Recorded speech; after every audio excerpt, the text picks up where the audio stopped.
오늘장 유가증권 시장에서 외국인만 팔았습니다. 개인과 기관은 샀고요. 반면에 코스닥은 정반대의 흐름을 나타냈습니다. 외국인이 사고 개인과 기관이 파는 흐름이었는데요.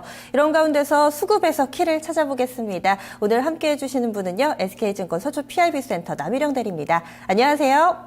네, 안녕하십니까. 네, 지난주 금요일 수급의 키맨 기관으로 오랜만에 좀 바꿔주셨는데요. 그럼 오늘 키맨은 누굴까요? 예, 오늘장 키맨은 외국인입니다.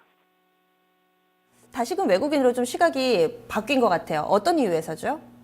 예, 일단 오늘 개인과 기관은 코스닥을 매도한 반면에 외국인은 오늘 코스닥을 강하게 지지하면서 530포인트를 지지하고 올라왔습니다. 지난주에도 제가 말씀드렸듯이 530포인트가 어쨌든 견조한 지지선이 될 거라고 말씀을 드렸는데 거길 다행히 안 깨고 530포인트를 지지를 하면서 반등을 해줬습니다. 그래서 오늘 장에서 외국인이 강하게 코스닥 매수가 들어오면서 코스닥 전반적으로 강세뛰는 그런 시장을 좀 보여줬고요. 특히나 코스피 쪽에서 외국인은 물론 매도가 나오긴 했지만 경기 민감주 같은 경우는 어느 정도 강세로 전환을 했습니다. 그래서 내일 외국인이 코스피 쪽에서 어떻게 좀 매수가 붙는지 여부가 좀 중요할 것 같고요. 오늘장 외국인이 코스닥을 많이 사들이면서 그동안에 소외됐던 종목이라든지 강했던 업종들이 웬만큼 강하게 올라오면서 오늘 시세를 좀 많이 줬습니다. 그래서 종목별로 반등이 굉장히 강하게 나오는 그런 시장이었고요. 특히나 게임주, 미디어 관련주들이 오늘 좀 반등이 많이 나오면서 역시 주도주의 역할을 톡톡히 하고 있습니다. 네. 네. 네, 자, 그러면 종목별로 좀 보도록 하겠습니다. 일단, 한전을 좀 많이 샀는데요. 이게 종가에 이제 메릴 린치가 한 160만 주, 동시효과에 쏘게 되면서 한 994억 정도로 잡혀 있고요. 그리고 이마트가 85억, 그리고 흥하해운이 65억 들어와 있습니다. 그리고 한세실업과 대한항공, LG화학, 그리고 이제 PF 쪽으로 팔린다는 한라비스트형 공조도 한 41억 정도 샀고요. 오늘 급등 나왔던 NH엔터까지 좀 포함되어 있습니다. 매도한 쪽은 역시 삼성전자 오늘도 한 1,400억 정도 매도가 됐고요. 현대차 405억 정도, 그리고 포스코와 전자우선주, 텔레콤, KTNG, LG디스플레이 포함되어 있네요. 자, 코스닥에서는 외국인이 인바디를 32억 정도 매수했고요. 다음 카카오, 인터플렉스, 국제일렉트릭, 메디톡스, 전체적으로 여러 가지 섹터에서 다양하게 좀 산 것 같고요. 매도한 쪽은 BC월드 제약을 37억 정도 매도했습니다. 그리고 컴투스와 네오이지 게임즈, 파트론, 어스템 임플란트 매도됐는데요. 자, 외국인의 특징은 좀 어떻게 보십니까? 예, 오늘 외국인 전반적으로 코스닥 쪽에서 매수가 굉장히 강했죠. 일단 코스피 쪽에서 먼저 좀 살펴보시면요. 오늘 한국전력 같은 경우는 매수가 들어오긴 했지만 일단 메릴린치 쪽에서 많이 들어온 것으로 보이는데 일단 박근혜 대통령이 정부 정책 자체를 한전에게 유가 하락을 반영해서 이제 가격을 좀 반영해라 이런 뉴스가 나오면서 급락을 했습니다. 그래서 일단은 외국인의 매수가 좀 있긴 했지만 오늘 뉴스에 많이 빠지는 그런 모습을 보여줬고요. 이게 어느 정도 진정세로 잡힌다면은 다시 한번 좀 반등해서 좀 올라올 것으로 보입니다. 좀 과도하게 좀 빠진 측면이 있기 때문에 한전 같은 경우는 외국인 매수가 좀 그래도 들어왔다는 점 한번 좀 보시면 좋을 것 같고요. 전반적으로 코스피 쪽에서는 해운 업종이 오늘 유가 하락에도 불구하고 좀 강세를 좀 띄었고요. 금융주도 오늘 좀 매수가 들어오면서 올라오는 모습 보여줬습니다. 일단 유가 하락이 60불 아래로 떨어지면서 일단 유가 하락 자체가 그전에는 수혜주와 그리고 수혜를 받지 못하는 주식으로 나눴었는데 일단 이만큼의 하락은 전반적으로 다 영향을 크게 미치지는 않을 것 같습니다. 그렇기 때문에 일단 유가 하락 때문에 많이 팔렸던 종목들은 좀 올라올 여지가 좀 높을 것 같고요. 외국인도 역시 오늘 그런 관련주 중에서는 좀 매수가 좀 들어오는 그런 패턴이었습니다. 그래서 화학업종이라든지 조선업종도 좀 관심 있게 좀 보셔야 될 것 같고요. 코스피 쪽에서는 코스닥으로 넘어가서 코스닥 관련해서는 게임주가 일부 종목마다 매도는 있었지만 여전히 강세인 게임주들은 역시 있습니다. 그래서 웹젠 같은 경우 오늘 상한가 다시 또 들어가면서 강세를 좀 보여줬고요. 그리고 전반적으로 게임주 같은 경우는 오늘 그래도 시장 대비해서는 선방한 그런 모습입니다. 반도체 관련주도 역시 계속 테스트 업종에서는 올라오고 있고요. SK하이닉스도 매수가 들어오면서 역시 코스피이긴 하지만 일단 좀 올라오고 있다는 점, 그리고 반도체 코스닥 쪽에서는 전반적으로 지금 업종이 강세를 좀 띄고 있다는 점에서 계속해서 좀 주목을 해봐야 될 것 같습니다. 외국인 수급이 가장 눈에 띄는 종목은 어떤 건가요? 예, 여러 번 말씀드렸던 것 같은데요. NHN 엔터테인먼트 계속해서 좀 지켜보셔야 될 것 같습니다.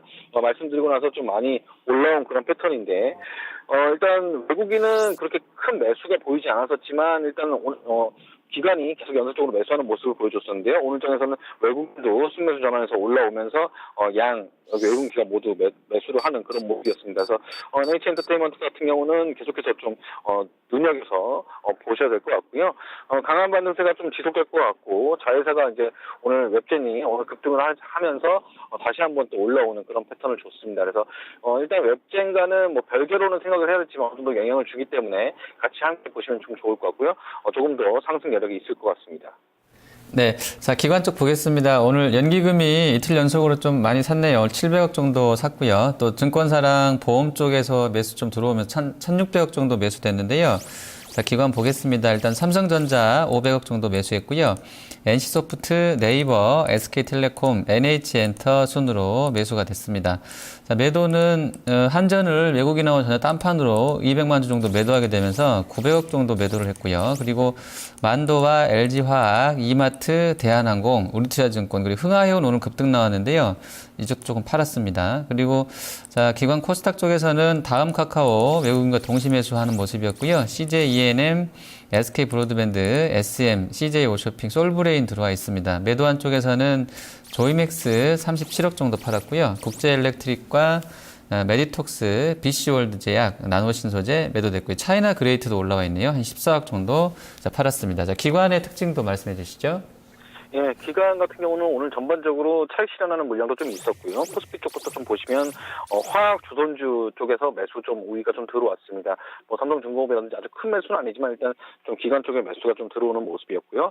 기관은 오늘 전반적으로 좀 외국인보다는 좀 방어 태세를 좀 취했는데 코스닥 쪽에서는 코스피 쪽에서는 그래도 민감주 위주로 조금씩 소폭 매수가 들어온다는 점에서 좀 관심 있게 좀 보셔야 될 것 같습니다. 그래서 코스피 쪽에서는 화학 조선주 아주 큰 매수는 아니지만 일부 매수가 들어왔기 때문에 이쪽 업종을 좀 잘 보시는 게 좀 중요할 것 같고요. 코스닥 쪽에서는 일단 다음 카카오 같은 경우는 최근에 계속 밀리는 패턴을 보여줬었는데 오랜만에 외국인 기관 양매수가 들어오면서 전반적인 단기간의 악재는 어느 정도 해소한 것으로 보입니다. 그렇기 때문에 밸류 자체로 봤을 때는 그 악재가 큰 악재는 아니기 때문에 일단 다음 카카오도 연속적으로 외국인과 기관이 매수가 들어온다면 좀 관심 있게 보셔야 될 것 같고요. 코스닥에서는 역시 기관은 종목별 차별한 매수가 좀 짙었습니다. 그렇기 때문에 NH엔터 그전에 말씀드렸지만 이런 관련 모멘텀이 있는 관련주는 계속해서 좀 보시면 좋을 것 같고요. 역시 기관도 반도체 업종이랑 게임주에는 관심이 좀 있기 때문에 이런 업종 끝까지 좀 지켜보시면 좋을 것 같습니다. 기관 스쿱 특징주도 알려주시죠. 네, 오늘 기관 스쿱 특징주는 SKC 코롱 PI입니다. 일단 이 주식 같은 경우는 상장 이후에 공모가를 넘어가질 못했습니다. 그래서 일단은 공모가가 8,000원이었는데 공모가 이후로 계속해서 밀리는 패턴을 보여줬거든요. 하지만 일단 수급적으로 계속 매도가 나왔고 그동안에 이제 돌파를 못했었는데 일단 오늘 외국인 기관 모두 동시 매수가 들어왔습니다. 그래서 이런 수급 자체가 조금 반등을 준다면 일단 공모가 이상 반등을 줄 것 같습니다. 그래서 지금 최근에 신규 상장주가 성적이 그렇게 썩 좋지는 않는데요. 일단 반도체 업종이고 수급만 어느 정도 개선이 된다면 공모가 이상으로는 올라올 수 있지 않을까 이렇게 생각해서 오늘 기관 스쿱 특징주로 적어봤습니다. 네, 자, 수급 보겠습니다. 일단, 오늘은 외국인이 일부 이제 자사주 빼고 나면 좀 많이 판 것 같지는 않고요. 코스닥하고 선물도 한 4,500계약 정도 종가에 또 많이 사들어오면서 일단 강세로 좀 마감이 됐던 상황인데요. 내일장 수급은 좀 어떤 쪽 봐야 되겠습니까? 예, 일단 내일장에서는 코스피 순매수 여부를 좀 확인해 봐야 될 것 같습니다. 특히 외국인의 코스피 순매수 여부를 확인해 봐야 될 것 같은데요. 오늘장에서는 이제 외국인 매도가 좀 나오면서 전반적인 이제 삼성전자 매도가 좀 컸고 그런 식으로 매도가 나오면서 좀 빠지긴 했는데 오늘 1,900을 강력하게 지지하면서 올라왔습니다. 그리고 시장 자체가 글로벌 시장은 그동안에 그만큼 많이 올랐기 때문에 미국 시장이 그렇게 많이 빠진 거에 우리 시장의 영향력은 그렇게 크지 않다고 보고요. 일단 글로벌 시장이 어느 정도 횡보 또는 조금 소폭 하락 이 정도만 보여준다면은 우리 시장은 좀 더 올라올 수 있는 패턴이 있을 것 같습니다. 그래서 일단 만기도 지났기 때문에 코스피 순매수가 들어온다면 생각보다 민감돼서 반등이 좀 많이 나올 것 같고요. 단기 낙폭가가 좀 있었기 때문에 그에 따른 반등도 예상이 되기 때문에 오늘 코스닥이 먼저 치고 반등해줬는데 내일은 코스피의 반등을 좀 기대를 해봅니다. 네, 알겠습니다. 오늘 말씀 잘 들었습니다. 네, 감사합니다. 네, 수급이 답이다. 남일영 대리였습니다.